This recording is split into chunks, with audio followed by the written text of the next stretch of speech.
I think that Nigel Farage and Rupert Lowe might actually be the Ross and Rachel of the British right. I will let you decide which one is which. Are they getting together? Are they breaking up? Are they on a break? I don't know. I don't think that even they know. What a week, huh? Lemon, it's Wednesday. What I do know is that somewhere in all of this sits that Rupert Glowe shirt. And I remain absolutely convinced that Nigel should borrow it. You put on a good shirt and suddenly you're ordering dessert, you're texting someone you were once close to, and apparently proposing some kind of political truce. We've all been there. Anyway, last week, Rupert basically floated some kind of agreement between Restore and Reform. He wasn't proposing a merger, he wasn't proposing that they become one party, there was no friendship bracelet ceremony, nobody will be sharing custody of Zia Youssef. It was basically a pact. Essentially, we agree on quite a lot of things, our voters overlap, perhaps that we could try to find some sort of way that we could work together to not split the vote, which apparently was horrifying, because I read piece after piece after piece arguing that Reform should stay well away from Restore, including one from their candidate Matt Goodwin and one in the Telegraph, which was so strangely Guardian coded that I had to check that I hadn't clicked on the wrong link. And as an aside, what is happening with the Telegraph? But they kept coming back to the same thing, that Restore is small, that Rupert is controversial, and that Reform needs broader appeal. Why on earth would Nigel want to get anywhere near him? And I kept thinking, it's quite a lot of reasons, actually, because what if Rupert's value to Nigel isn't really about votes? What if it's about what Rupert allows Nigel to do? And ironically, Rupert already handed Nigel a perfect little political gift and out, because one of his conditions was that essentially no former Conservative ministers in a future government. And if I were Nigel, I would take that with both hands, because Reform have told us time and time again how terrible the Conservative government was. They did nothing. The immigration was a disaster, that Britain was betrayed. And then you look behind Nigel, and there are former Conservative ministers nodding along. Babe, you were there. You were in the group chat. That man's an imposter. That man is the imposter. And I'm not saying that people can't change their minds, but you don't get to change the rosette from one shade of blue to the other and discuss the government you were in like you just watched it on the TV like the rest of us. But Rupert gives Nigel a way of dealing with the baggage without admitting that filling the anti-establishment party with people from within the establishment government that everyone hated is slightly awkward. I mean, he basically gets to say, well, obviously I value my colleagues enormously, but if we're serious about cooperation, that compromises have to be made. Oh no, Nigel, oh, how sad. Your hands are tied. It's nothing that we can do about it. Rupert insisted. Oops, my bad. Because isn't this the much bigger thing that Rupert potentially gives Nigel? Not the 4%, not the candidates, not even the policies. Someone to blame. And okay, that sounds horrible when you say it like that, but I'm not suggesting that Nigel is sitting in a dark room going, excellent, Rupert should take the fall for everything. I mean in a much more normal political kind of way. Because after all of this comes the absolutely hideous bit about winning an election. People actually expect you to do things. And Reform have spent years telling us what they would do. They would stop the boats, they would fix immigration, they would cut waste, they would fix Whitehall. That's lovely.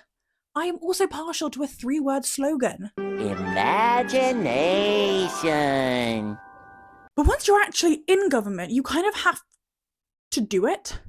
Stopping illegal migration means detention and deportations and difficult headlines, and cutting spending means that someone loses out on money, and then 6 weeks later you're watching a heartbreaking interview with one person affected from your reform, and suddenly everyone online is calling you Satan. That is not the bit that anyone puts on TikTok. And yes, people want someone to be making the difficult decisions. Right up until you actually have to make the difficult decisions. Funny that. And Reform sometimes feels very political influencer-like. Lots of videos, lots of, this is outrageous, lots of microphones. It feels like everyone is seconds away from telling me to smash the like button. Which, speaking of, no, I'm joking. I'm just joking. And have you noticed there is so much walking? Have you noticed they're always walking in their political videos? They're obsessed with getting their steps. Follow, lads! That's what we want! But eventually, somebody has to stop walking and actually do the unpopular thing. And weirdly, Rupert seems very comfortable with that. And isn't that useful to Nigel? Rupert doesn't even have to make you more moderate. He just has to stand there looking sufficiently Ruperty enough, and suddenly you look moderate. I mean, isn't that incredibly useful? So Nigel gets to be radical Nigel when he's standing next to Westminster, and sensible Nigel when he's standing next to Rupert. And you can already see how useful that becomes when you're actually governing. A hardline border policy turns out to be extremely expensive? Well, obviously. There were demands made as part of our agreement. Restore demands something that Nigel knows will be electoral cyanide? Nigel says no. Look at him. Saving us. Protecting us from Rupert Lowe. The scary man in the excellent shirt.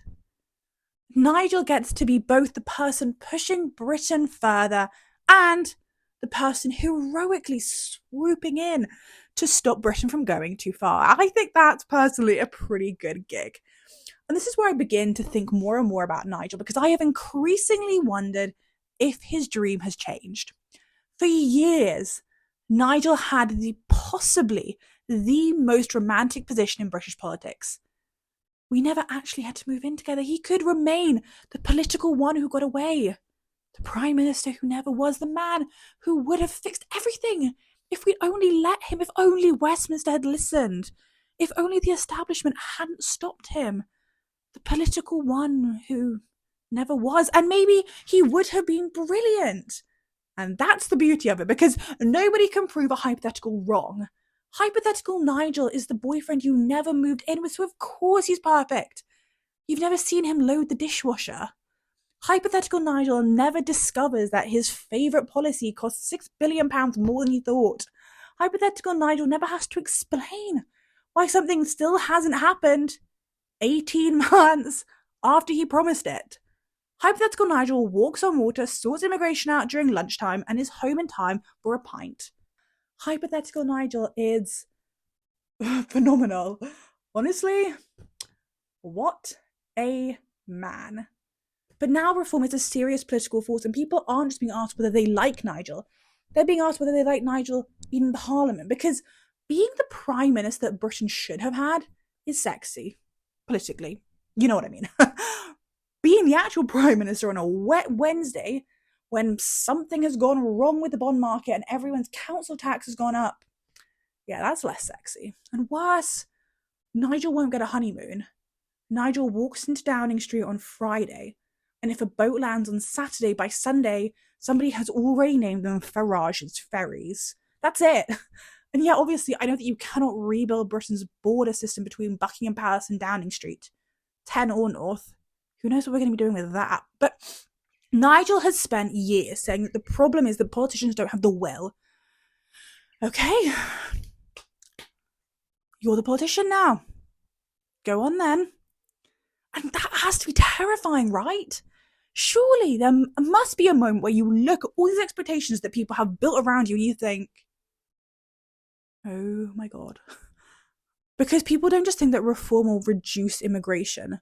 There are people who think that Nigel's going to stop the boats, reverse mass migration, fix the economy, restore British culture, make everyone richer, and probably get flakes back to 99 pence. Give him another 5 years and Freddos will be 10 pence. Wow! The land of make-believe! It's an extraordinary amount of projection. And I will say that reform haven't exactly discouraged it. Sometimes it feels like 20 different groups are projecting 20 different Britons onto the exact same party, and reform rather enjoy not correcting any of them, which is a lovely utopia when you're campaigning. It's less lovely when you're actually having to choose. And worse for Nigel, he's spent years removing every single excuse that he could one day use himself. The civil service stopped us. Okay, you said you'd fix the civil service. The courts have blocked us. Okay, you said you'd deal with the courts. It turns out that stopping the boats is complicated, that France don't want to do it. Congratulations, you played yourself. Nigel, Nigel, Nigel. That's quite literally why you're here. And that is why I keep coming back to Rupert, because if Nigel actually gets what he has spent his entire political career asking for, he isn't going to have years to prove himself. He's going to have months, maybe even just weeks before the mood starts turning. And if he fails, it's not just another prime minister failing. It's the destruction of the Nigel Farage dream. History doesn't remember him as the man who would have saved Britain if only he'd been given a chance. History will remember him as, we gave him a chance and he failed. Wouldn't you think to yourself, God, I could really do with a shield? Not today, Satan. And suddenly, Ross and Rachel of politics make sense again. Because Rupert right now is exactly what Nigel was 5 or even 10 years ago. Now you're just somebody that I used to know. But unlike Nigel, he doesn't appear to be easily bought on Cameo. We all promise to hawk tour on your bussy as it claps. Nigel needs Rupert close enough to be useful, but far enough away to blame. Rupert needs Nigel powerful enough to drag his ideas towards government, but compromised enough that Restore can stand outside and saying, we would have gone further. Because the thing that makes Rupert dangerous is exactly what makes him useful to Nigel. He goes further. He makes Nigel look moderate. He can take the heat. And when the things that Reform had promised for years finally become difficult and expensive and unpopular, Nigel's the opportunity to say, well, it was partly his idea. Which is also perhaps why Rupert should be very careful too. Because a situationship is all fun and games until you realise that you're the designated fool guy. But that's why I don't believe this is finished. They can say there's going to be no cooperation. Absolutely not, never. Give it 6 days. Well, obviously, if it's in the national interest, we would be willing to have a conversation. Ross, Rachel. Although if Nigel does eventually agree to something, I maintain there should be one non-negotiable condition. He gets to wear the Glowe shirt. Just once. Let's see what happens. But I can't help it that I'm popular. Sometimes you put on a good top and you make a terrible decision. And sometimes you accidentally unite the right. Because when you glow, you know. That was terrible. Anyway, let me know what you think below. Do you think there will be any kind of merger? But more importantly, which one of these two is the Ross and Rachel? And also, do think about giving me a like and subscribe, and I'll see you soon.